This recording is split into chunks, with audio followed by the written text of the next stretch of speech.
ဒီ YouTube က New York City Liberating ကျွန်းပေါ်မှာစိုက်ထူထားတဲ့ YouTube ကြီးပဲဖြစ်ပါတယ်1886ခုနှစ်မှာပင်တင်တွေက American နိုင်ငံလွတ်လပ်ရေးနှစ်တရာပြည့်အထိမ်းအမှတ်ဖြစ်နိုင်ငံချစ်ကြည်ရေးအတွက်လက်ဆောင်ပေးထားတဲ့ YouTube ကြီးပဲဖြစ်ပါတယ်ဒီနက်ဖြန်မရဲ့ YouTube က Standard of Liberating ရဲ့အမေရင်းက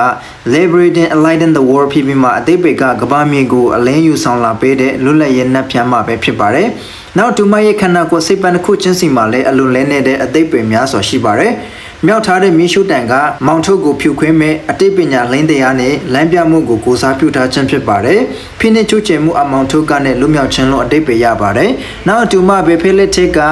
စာသားဟာဆိုရင်လည်းယောမအခရာဖြစ်ပြီးမှတိုင်းပြည်တစ်ခုလုံးကစိတ်အလိုတန်းအုပ်ချုပ်မှုမျိုးမဟုတ်ဘဲနဲ့တရားဥပဒေစိုးမိုးမှုအောက်မှာပဲလွတ်လပ်ခွင့်ရှိရမယ်ဆိုပြီးမှဖော်ညွှန်းထားတဲ့စာသားပဲဖြစ်ပါတယ်။ခေါင်းပေါ်မှာရောင်ချီတန်း9တန်းဟာဆိုရင်လည်းကမ္ဘာသမုဒ္ဒရာကြီး9စီးနဲ့တိုက်ကြီး9တိုက်ကိုကိုစားပြုထားခြင်းဖြစ်ပါတယ်။ဒါကြောင့်လွတ်လပ်ခြင်းနဲ့အသိပညာလေးအလိမ့်တန်းဟာအမေရိကန်တင်မဟုတ်ဘဲနဲ့ကမ္ဘာမြေတစ်ခွင်လုံးကိုပြန့်နှံ့သွားစေရမယ်ဆိုတဲ့ရည်ရွယ်ချက်ဖြစ်ပါတယ်။နောက်တူမရဲ့ဝူယွန်ဟာဂုံတွေကိုဝူစင်ထားခြင်းဆိုတဲ့ပြတ်သားခြင်းတင်ဂီတာပဲဖြစ်ပါတယ်။နောက်တူမရဲ့ခြေချင်းဟာလည်းကျွံဘွားမှဖိနှိပ်မှုစနစ်ကနဲ့လွတ်မြောက်သွားခြင်းဖြစ်ပြီးရှေ့တို့ရဲရဲဝူဝွန်လန်းချင်ခြင်းဆိုတဲ့အရာကိုဖော်ဆောင်ထားခြင်းဖြစ်ပါတယ်။နောက်မီရှုတန်ကန်ထားတဲ့နတ်ပြမလာတူယောမခေအီဂျစ်ဂရိတမန်တလျှောက်မှာလည်းတွေ့ရပါတယ်။နောက်ဒီတမန်အကြောင်းအရာများကိုပြောရမယ်ဆိုရင်ဘာဘလို့နတ်ပြမအီနာနာစီကနဲ့စပြောရမှာဖြစ်ပါတယ်။ရှက်ဟောင်းမီဆိုပိုတေးနီးယားယဉ်ကျေးမှုဖြစ်တဲ့ဆိုမာရီယာနဲ့ဘာဘူလွန်ခေတ်မှာအာနာရှိဆုံးတဲ့ဩဇာရှိဆုံးဟာဆိုလေအီနာနာနာဖြန်းမှာပဲဖြစ်ပါတယ်။ဘာကြောင့်ဒီလောက်ထိအာနာရှိရလဲဆိုရင်သူဟာအချင်းနဲ့လေမှုကိစ္စကိုဖန်နေပေးတဲ့နတ်ဖြန်းမှာဖြစ်တယ်ဆိုပြီးမှလူတကယုံကြည်ကြပါတယ်။ဘာကြောင့်လဲဆိုရင်တူတာမရှိရင်လောကမှာမျိုးစစ်ပြတ်သုံးသွားနိုင်တယ်လို့ယုံကြည်ကြပါတယ်။ဒါကြောင့်သူကတော့လူသားနဲ့ဒွိဆန်တွေပေါ်မှာလင်စစ်ဖြစ်ပေါ်လာအောင်လို့ဆော်ပေးတဲ့နတ်ဖြန်းမှာဖြစ်တယ်ဆိုပြီးမှယူဆချင်းခံရပါတယ်။နောက်သူမဟာအလွန်ကျဉ်းနှံ့ဖို့ကောင်းပေမဲ့တစ်ဖက်မှာအလွန်ရဲစက်ကြက်ကြုတ်တဲ့နတ်ဖြန်းမှာဖြစ်ပါတယ်။ဘာကြောင့်လဲဆိုရင်ဘင်းတွေစစ်ပွဲအောင်နိုင်ဖို့ရန်အတွက်အာဏာတည်တဲ့ခံမွန်းဖို့ရန်အတွက်သူစီမှာမဖြစ်မနဲ့ပူဇော်ခွင့်တောင်းယူရတာဖြစ်ပါတယ်။ဒါကြောင့်သူစီမှာခွင့်တောင်းယူတဲ့သူဟာဆိုရင်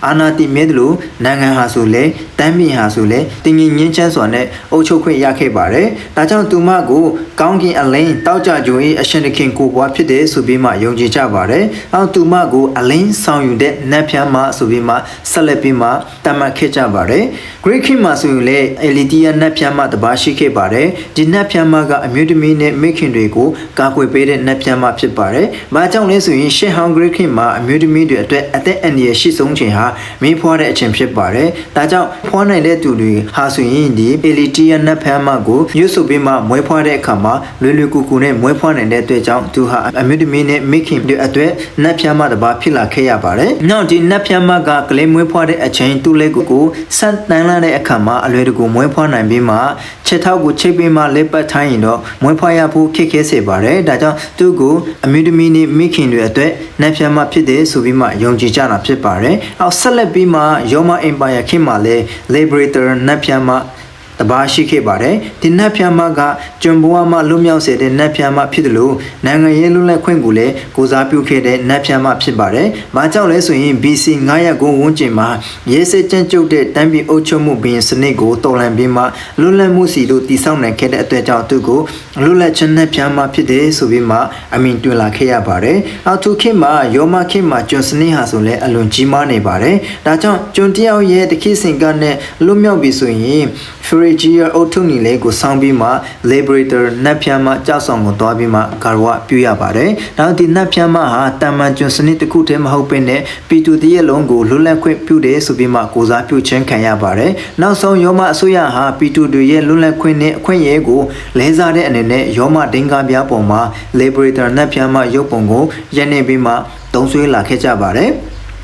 နောက်သူကန်ထားတဲ့မီရှုတန်ဟာဆိုလည်းအမောင်ထုံးမှလမ်းပြောင်းနေတဲ့ပြည်သူတွေကိုတိပညာနဲ့အလင်းတန်းကိုလမ်းပြခြင်းဆိုပြီးမှရည်ညွှန်းထားခြင်းဖြစ်ပါတယ်။နောက်သူရဲ့ကြောက်ဆောင်စာသားဟာဆိုလည်းဒန်းတူညီမြလွန်လပ်ခွင့်ဆိုပြီးမှရေးထားခြင်းဖော်ဆောင်ထားခြင်းဖြစ်ပါတယ်။ဒါကြောင့်တမန်တလျှောက်မှာဆိုရင်လည်းလွတ်လပ်ခြင်းနဲ့ဖြတ်မှများစွာရှိခဲ့တယ်ဆိုတဲ့အရာကိုကျွန်တော်သိရှိရတာဖြစ်ပါတယ်။ဒါကြောင့် CD မှာ site ထူထားတဲ့ Standard of Liberty နတ်ဖြတ်မှကတော့ Share Great ယောမ AG မှာဆိုလည်းရှိခဲ့တဲ့နတ်ဖြတ်မှဖြစ်ပါတယ် ပါတယ်။ပိတုကပညာရှိပါတူတီဟာ1860ပြည့်နှစ်တုန်းကအီဂျစ်နိုင်ငံဆူအင်ဒူမြောင်းရဲ့စိတ်ကမ်းမှာစတူဖို့ရုပ်တုကြီးတစ်ခုကိုဒီဇိုင်းဆွဲခဲ့ဖို့ပါတယ်။အဲYouTubeရဲ့အမည်ကတော့ Egypt Carry the Light to Asia လို့ခေါ်ပြီးမှအာရှတိုက်တို့အလင်းဆောင်ပြီး Egypt အမျိုးသမီးဆိုပြီးမှ Egypt အမျိုးသမီးပုံတစ်ပုံကိုထုတ်စစ်ခဲ့တာဖြစ်ပါတယ်။ Egypt တောင်သူလေသမားအမျိုးသမီးတူကမီရှုတန်ကိုကန်ထားတဲ့ YouTube ပုံစံမျိုးဖြစ်ပါတယ်။ဒါပေမဲ့ Egypt အစိုးရတွေဟာငွေရေးကြေးရေး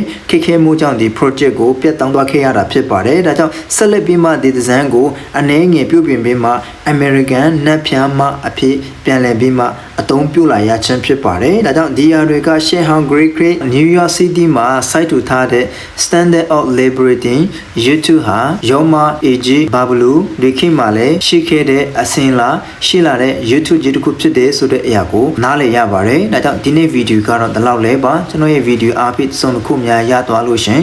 like and subscribe လေးလုပ်သွားပေးဖို့ရန်အတွက်ဖိတ်ခေါ်လိုပါတယ်